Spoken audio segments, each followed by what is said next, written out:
I praise Allah, bearing witness that there is no deity ever worthy of worship except Allah, and that Muhammad is his slave and messenger. Today, the topic is very important. It's about the strongest evidences that we should not be supplicating or calling someone else other than Allah. Now, before I start this, I'd like to quote some of the beautiful words that some scholars mentioned, like As-Suyuti. As-Suyuti made a beautiful comment on this ayah. وَإِذَا سَأَلَكَ عِبَادِي عَنِّي, if my servants ask you concerning me, فَإِنِّي قَرِيب, then I am close. Suyuti said, if somebody asks, why did Allah say, I am close? Why didn't He say, tell them I am close? Suyuti said, usually the question is answered by Allah by saying, tell them. If they ask you, tell them. But here, He said, I am, without saying tell them. As-Suyuti said, in this ayah, he did not mention it. Why? It's indicative to the fact that as far as the supplication to Allah is concerned, then you are the closest to Allah, and there is no mediator between you and Him. So only in this ayah Allah said, if they ask you, I am close. If my servants ask you about me, I am close. He didn't say, tell them I am. That's beautiful. That's a beautiful benefit and comment from As-Suyuti rahimahullah. That was mentioned in his book Al-Itqan, second volume, page 302. Second thing is what Ar-Razi said regarding this ayah. He said, subhanAllah, the same thing. He said, as if Allah is saying, my servant, you need mediation in some other circumstances other than supplicating me. In the matter of supplicating me, there is no mediation, no one to interfere between you and me, because you are the needing servant, I am the rich God. That was mentioned in his book Lawami' al-Bayinat, page 88. Also Ibn Hajar, not Al-Asqalani, no, Al-Haytami, he mentioned the consensus of all the Hanabila scholars that whoever sets up between him and Allah mediators, asking them, supplicating them, he is rejecting faith. Mentioned that in his book Al-I'lam biqawati' al-Islam, page 95. Sorry, I have to go quickly and I cannot translate the names of the books. These are beautiful words. Also, another beautiful word narrated by Ahmad that he used to say while supplicating Allah, O Allah, as you have protected my face from bowing down to someone other than you, O Allah, protect my face from needing someone other than you. As you have maintained, protected, avoided my face from bowing down to someone other than you, O Allah, maintain my face from asking anyone other but you. Jami' al-Ulum al-Hikam, page 283. There is no hadith ever authentic that allows the living people to seek help from the dead people. No. No way. And there is no permission given by Allah for someone to ask the dead, as some people claim. They say, we call the dead, but we believe that by Allah's permission they can hear us. Who told you? Allah subhanahu wa ta'ala said, if Allah subhanahu wa ta'ala touched you with harms, Can those dead people relieve you from that? And Allah subhanahu wa ta'ala said, those whom you call apart from Allah are servants the like of you. So call them and let them answer your call if you're telling the truth. Doesn't seem that Allah is permitting the living people to supplicate the dead. Allahu adina lakum. Is it Allah that permitted you? Am ala Allahi taftarun. Or you are crying lies against Allah. No. 14 centuries that had passed. For those who ask the Prophet, we need to ask them, did you ever ask the Prophet and he appeared to you and said, I am Muhammad, what do you want? No. Show me.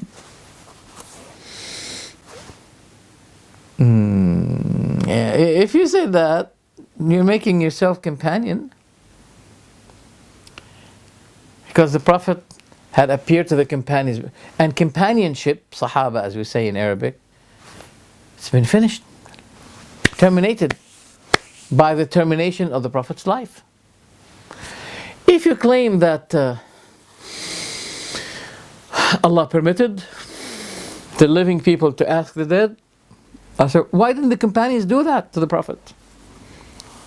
If there's someone to be asked, the best one is the Prophet Muhammad. But despite that, the companions did not ask him after his death. So you claim that Allah permits it, or they can hear us by Allah's permission, is a lie, is a fraud. The other thing is, there is a surah called Al-Hujurat, the chambers. Why the chambers? Why do we call it chambers? Some people, they came to the Prophet ﷺ's house and they were calling him while they're outside. They know that the Prophet is inside the house. Oh Muhammad! They were yelling. And in this ayah, Allah subhanahu wa ta'ala did not permit or prohibited people shouting, yelling, raising their voices to the Prophet ﷺ. That's why the ayah says, إِنَّ الَّذِينَ يُنَادُونَكَ مِنْ وَرَاءِ الْحُجُرَاتِ. As for those who are calling you from behind the chambers, أَكْثَرُهُمْ لَا يَعْقِلُونَ. Most of them have no understanding. وَلَوْ أَنَّهُمْ صَبَرُوا حَتَّى تَخْرُجَ إِلَيْهِمْ. But if they held patience until you go out to them, لَكَانَ خَيْرًا لَهُمْ. It would have been better for them. وَاللَّهُ غَفُورٌ رَحِيمٌ. So, the question is, why they had to raise their voices? If they have the same belief of what you have, you Sufi people, who believe today that even if I'm in London and I say, Oh Rasulullah, he can hear me. And if I ask him my need, he can give me. This is not the quality of a human being. It's a divine quality. So the question is, if they think that if that was their belief, why they had to raise their voices to let him hear them, to come out to them? Why they were raising their voices? Allah subhanahu wa ta'ala says, وَمَنْ أَضَلُّ مِمَّنْ يَدْعُو مِنْ دُونِ اللَّهِ. Whoever more astray than one who supplicates someone apart from Allah, that never respond to him, مَنْ لَا يَسْتَجِيبُ لَهُ, until the day of judgment, إِلَى يَوْمِ الْقِيَامَةِ وَهُمْ عَنْ دُعَائِهِمْ غَافِلُونَ. And they perceive nothing about their supplication to them. They know nothing. They never heard them. Ghafil, they were heedless. So, if Allah permitted you to ask the dead, why Allah is describing them that they are heedless about your call to them? See? If He permitted you to call the dead. But here in this ayah, Al-Ahqaf, verse 5, he's saying that there is no one ever more astray than one who calls someone other than Allah, who will never be responding his call until the day of judgment, and he was heedless about their call to him. So Allah's talking about the deads. So how do you claim that Allah permitted you to call the deads? In another ayah, Allah subhanahu wa ta'ala said, وَاللَّهُ يَعْلَمُ مَا تُسِرُّونَ وَمَا تُعْلِنُونَ. And Allah knows what you conceal and what you reveal. وَالَّذِينَ يَدْعُونَ مِن دُونِ اللَّهِ. But as for those who supplicate other than Allah, لَا يَخْلُقُونَ شَيْئًا وَهُمْ يُخْلَقُونَ. They do not, those whom you supplicate them, those whom you invoke them, those whom you call them, they create nothing, but they are themselves created. Here, God is not talking about the idols, the stones, the statues. No. He's talking about people. The evidence? Listen to this. أَمْوَاتٌ غَيْرُ أَحْيَاء. They are dead, but not alive. You cannot say that the stone is dead. The stone is out of the system of death and life. Allah is not talking about the idols. He's talking about the dead people whom the idols had been imaged. They were made as a copy of the images of the righteous dead people. So let's get back to the ayah, to the verse. And Allah knows what you conceal and what you reveal. But as for those who call someone apart from Allah, they neither create, but they are themselves created. They are dead, but not alive. And they do not perceive when they will be resurrected. So Allah subhanahu wa ta'ala is proving to them feeling, but now they have no feeling now, because they're dead. As Allah said, they are dead but not alive. Then Allah said, and they do not perceive when will they be resurrected.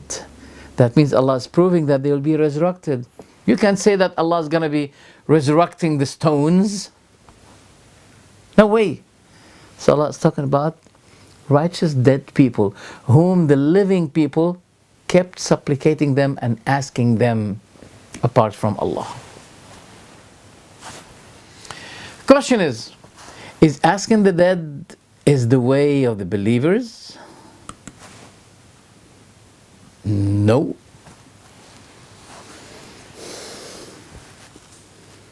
No. Allah, look, the subject of the pure worship in the Quran, the bottom line of that, the objection against the pagan worshippers is this ayah, this verse. فَإِذَا رَكِبُوا فِي الْفُلْكِ دَعَوُوا اللَّهَ مُخْلِصِينَ لَهُ الدِّينَ. Whenever they join the ark, they supplicate Allah sincerely. فَلَمَّا نَجَّاهُمْ. But when Allah saved them to the wilderness, to the land, they return to their paganism. So Allah is talking about people falling in trouble in the high mountain waves in the sea, and people at that moment they forget all of those partners with Allah and they supplicate Allah alone. But when Allah saves them and they return to the land, they return to their paganism again.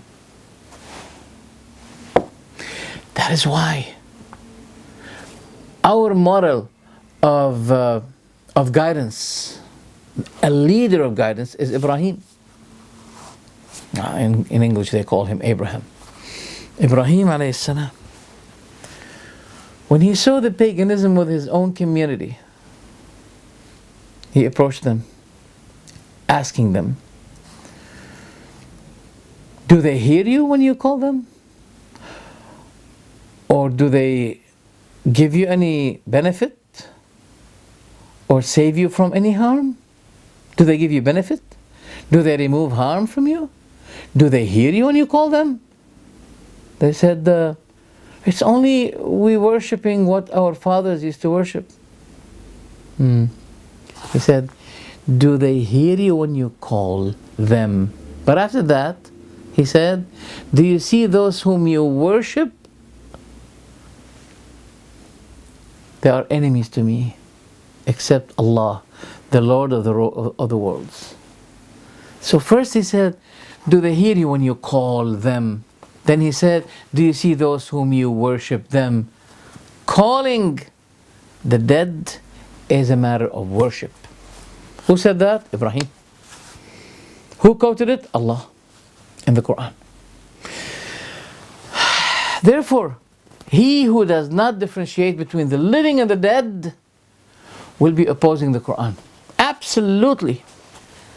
Because Allah said, وَمَا يَسْتَوِي الْأَحْيَاءُ وَلَا الْأَمْوَاتُ. Dead and the living one, they're not the same, they're not equal. That's why he said also, those whom you call apart from Allah, they are dead but not alive. So in other words, Allah is not saying it's forbidden. If you needed something and you have your friend, to say to him, oh my friend, please come, I have a need. This is not forbidden. But Allah is forbidding that you ask the dead people, and Allah considered this as shirk, paganism. You should quit it. You should not do it anymore. The Prophet differentiated between life and death. A woman came to him just days before he died. She was asking him a certain need. Then he said, come to me tomorrow. She said, what if I did not find you? Imam Bukhari said, as if she meant death, or the narrator said, as if she meant death, his death, the Prophet's death. He said, if you did not find me, then go to Abu Bakr. And when Umar was in the year of famine, there was no water, it was dry, Umar gathered all the people and said to them, he said to Allah, oh Allah, when we used to have the famine at the lifetime of the Prophet, we used to be asking you by your Prophet. And by your Prophet means by his supplication. Because all the hadith prove that they used to come to the Prophet and say to him, oh Prophet, ask Allah for us. Now, asking the living person in front of him, in front of you, there is nothing wrong with that. You may say, but this is a mediation. Yes, this is mediation, but it's allowed. They're not asking him apart from, no. They're saying, oh Prophet, ask Allah. And he's in front of them. But after he died, the matter is different. Why? Who said it? Umar. He said, oh Allah, at the lifetime of the Prophet, we used to be asking you through him. That means we used to come to the Prophet and say, oh Prophet, look, we are in horrible situation, ask Allah. Then the Prophet used to be asking Allah. So, taking him as a mediator is not himself, his supplication. They're asking him to supplicate Allah for them. But you may say, oh, okay, so what about death? It's the same thing. No, it's not the same. Because Allah made it so clear, you should not be supplicating the deads. As for those who supplicate others, they are dead but not alive, and they do not perceive when will they be resurrected. So Allah made it so clear. They should not be asking the dead, oh, but the Prophet Muhammad is alive. Even if he's alive. When he was alive, before he died, people used to be shouting to let him hear them while he was in his house. How can you claim that after he died, his hearing became super, to the extent that if you're in London, he can hear you if you ask him. Whereas in his lifetime, those who came to the Prophet, they wanted him, they were shouting, yelling at him, and they were saying, "Oh Muhammad, come out!" They were shouting. So how come in his lifetime they used to shout to let him hear, but after he died, no. From wherever you be, even if you're in the moon, you ask him, "Oh Prophet," he can hear you. By this you are giving him a divine quality. Because who can hear millions at the same time? Despite the variety of their places, variety of time. Are you telling me that if millions ask the Prophet now after his death, he can hear all? See?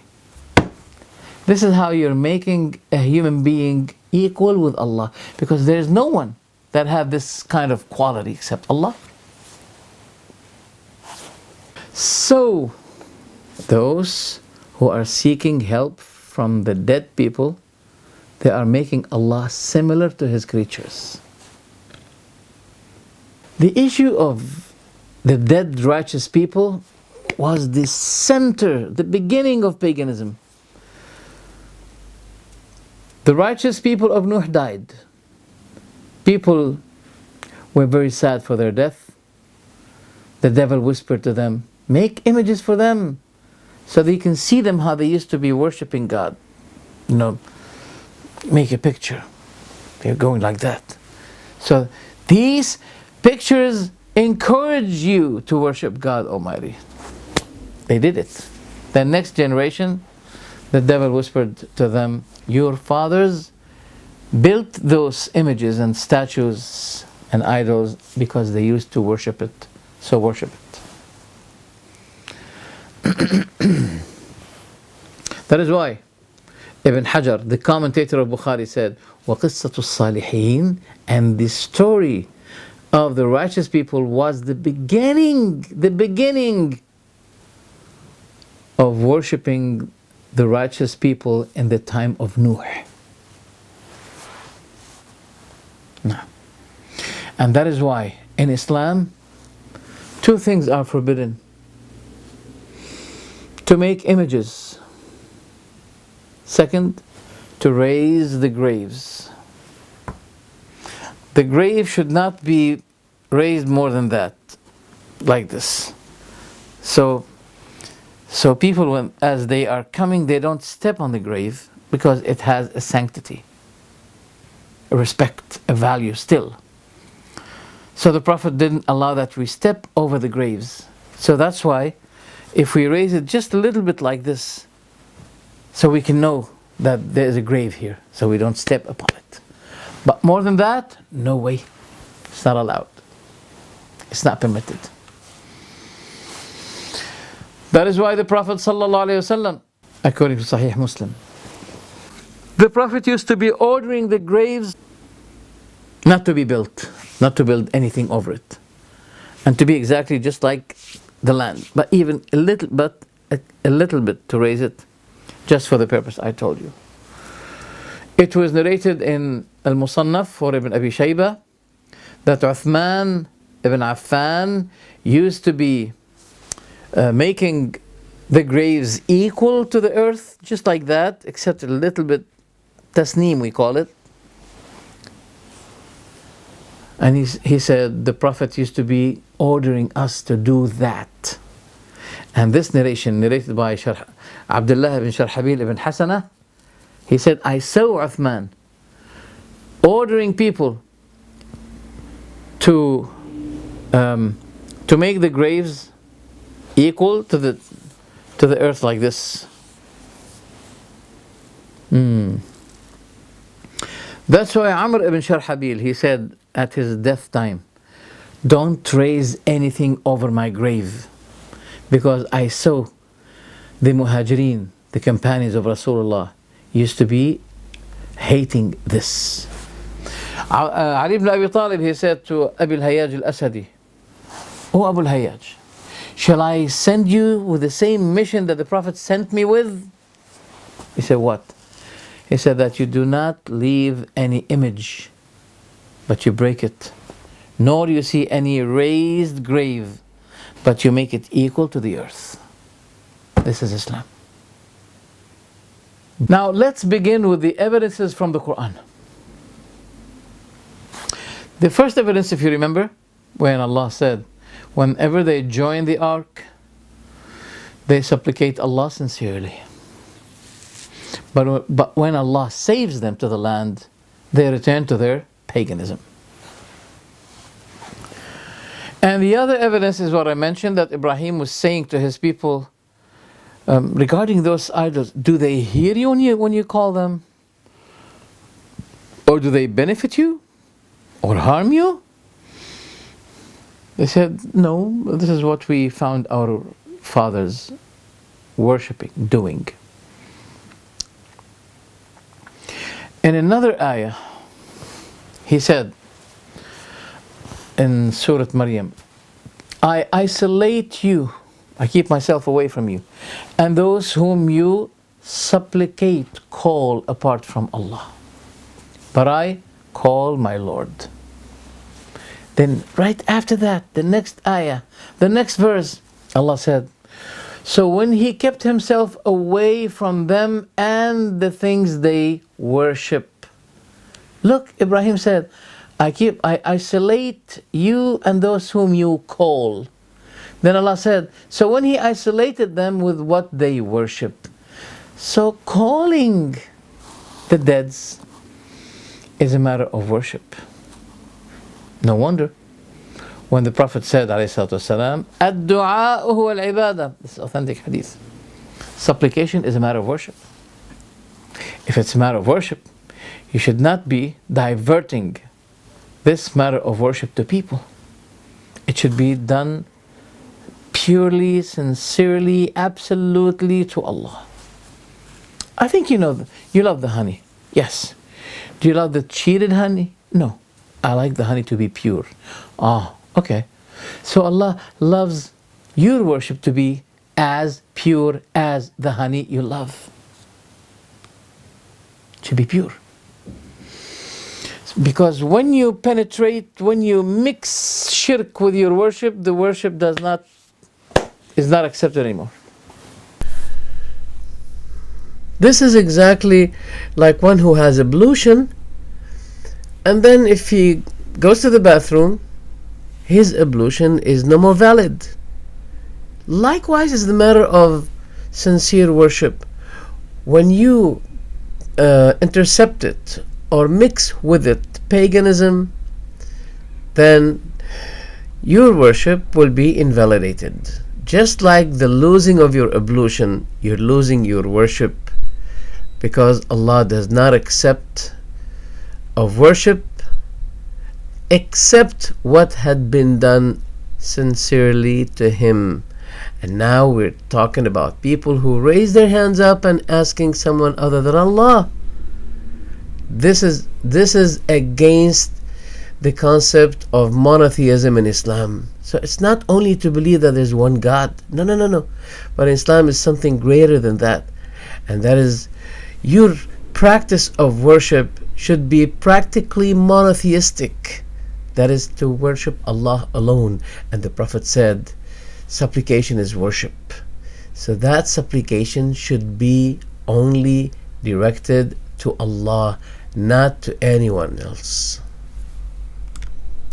So when you worship Allah, you have to make sure that you worship Him alone. So your worship will be approved and accepted. That is why we find the matter of supplication being considered as a matter of worship in one ayah, one verse. Look at that. Chapter Ghafir, verse 66. Allah said, قُلْ إِنِّي نُهِيتُ أَنْ أَعْبُدَ الَّذِينَ تَدْعُونَ مِن دُونِ اللَّهِ لَمَّا جَاءَنِيَ الْبَيِّنَاتُ مِن رَبِّي وَأُمِرْتُ أَنْ أُسْلِمَ لِرَبِّ الْعَالَمِينَ. Say, I was forbidden from worshipping those whom you call apart from Allah, when the clear verses had been revealed unto me, and I am ordered to submit to the Lord of the worlds. So Asking Allah alone is a matter of Islam, yes. I was forbidden to call those whom you worship, and I'm ordered to be a Muslim. That is very clear, that asking the dead is anti-Islam, anti-Tawheed. Second evidence. Allah the Almighty said, هو الحي لا إله إلا هو. It is He, Allah, upon whom there is no God, لا إله إلا هو, except Him. So supplicate Him, call Him, making your supplication as a matter of deen, worship, religion, faith, making that matter of religion and faith sincere to Him.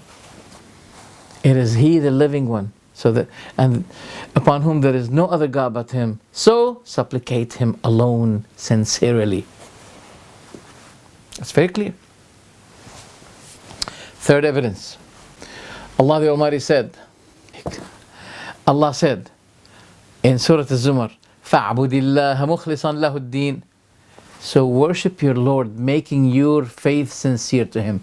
Worship, making your deen, religion, sincere to Him. Okay. Next chapter, Ghafir, number 14, Allah said, فَادْعُوا اللَّهَ مُخْلِصِينَ لَهُ الدِّينَ. Call upon Allah, making your religion sincere to Him. Subhanallah. In Az-Zumar, worship Allah, making your religion sincere to Him. In Ghafir, supplicate Allah, making your religion sincere to Him. They're so identical. The only difference is supplicate, worship, because supplication, calling, is a matter of worship. So as you see, the texts of the book and the Sunnah, they are so clear, concrete evidences that since the matter of supplication is a matter of worship, why we find people saying, "Oh Rasulullah, Ya Rasulullah." It is to me similar to, "Oh Jesus." It's similar to me of the Shia saying, "Oh Hussein, Ali, help me." It is shirk. There is a necessary connection between supplication and worship. Look, when Allah said, وَإِذَا سَأَلَكَ عِبَادِي عَنِّي فَإِنِّي قَرِيبٌ أُجِيبُ دَعْوَةَ الدَّاعِ إِذَا دَعَانِ. If my servants ask you concerning me, I'm close, responding the call of anyone who supplicates me. Now let's apply this on the Prophet Muhammad. I wanted to see to analyze the horribleness of supplicating the dead. What if we say, or what if someone said, وَإِذَا سَأَلَكَ مُحَمَّدٌ وَإِذَا سَأَلَكَ النَّاسُ عَنْ مُحَمَّدٍ فَإِنَّهُ قَرِيبٌ يُجِيبُ دَعْوَةَ الدَّاعِ إِذَا دَعَاهُ. Huh? If someone asks you about Muhammad, tell them Muhammad is so close. He responds the call from anyone who calls upon him. Allah said, وَقَالَ رَبُّكُمْ ادْعُونِي أَسْتَجِبْ لَكُمْ. And your Lord said, call me, call upon me, invoke me, supplicate me, I'll respond to you. What if we say, and you Prophet said, call upon me and I'll respond to your call? We didn't say that. So why? Yes, this is, you're not saying this, but you're applying this. You're asking the dead, you're asking the Prophet. Oh, they may say, the Prophet is alive in his grave. Is he? Alright, wait a minute. What about when he was alive, before he was put in the grave? Were people asking him from far? No. According to Sahih Muslim, that Ibn Amir, he got injured, and he sent a message to the Prophet. And one of the soldiers took the message and went to the Prophet. Wait a minute, why didn't you, Ibn Amir, speak to the Prophet from far distance? Why not? because he was not Sufi. So what was contained in that message? Oh Rasulullah, ask Allah to forgive me. Couldn't he say it from far? But it's not allowed. As the Prophet received the message, he raised up his hands and he said, "Oh Allah, forgive your small servant Ibn Amir. Oh Allah, make him at the day of judgment over many of your creatures." That's it. So none of the companions used to believe that you can ask the Prophet from distant, even if when he was alive, before he was put in the grave. But why some people today, they are reversing the issue. When the Prophet was alive, yes, there's no one asking him when he was alive from distant places, from remote places. Do you remember the story of Aisha when she was forgotten in the desert? And the Prophet was in the army? And the army left Aisha, his wife, didn't realize that she was looking for something, and they left her. They did not recognize. And the Prophet was with them. The Prophet didn't know that she's there, still that she was left. And she kept waiting, sitting. She didn't say, "Oh Rasulullah, I'm here. Come back.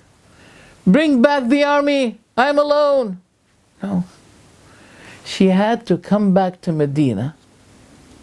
She was escorted by Safwan ibn Mu'attal. She was escorted. Are you telling me that the Prophet knows? Those Sufis say, yes, the Prophet knows everything. By Allah's permission. See, they just bring this, this label, by Allah's permission. They want to prove their shirk, justify their shirk, their paganism, by saying, by Allah's permission. But if Aisha knew that the Prophet, by Allah's permission, can hear, why didn't she call him? If the Prophet knows the unseen, did he ignore Aisha? Did he intentionally kept her in the desert? Is this a matter of honor? Does this fit the honor of the Prophet, that he leaves his wife in the desert to be escorted by a stranger, foreigner, to bring her back to Medina? That can show that your beliefs are not pure. So the Prophet was alive and people were not asking him from remote places. How much more after his death? Are you telling me that when he was alive, his hearing, his sight, his knowledge was normal? But after he died, everything became super. Just equal to God Almighty. To the extent that if millions, if we have today 1.5 billion Muslims, let's say if 1.5 billion Muslims, they all ask the Prophet, can he listen to them? And if they asked him in need, can he give them their need? Are you talking about a human being or God? Be with me on a second episode, inshallah, regarding this beautiful issue, proving the tawheed of worship to Allah. Assalamu alaikum wa rahmatullah.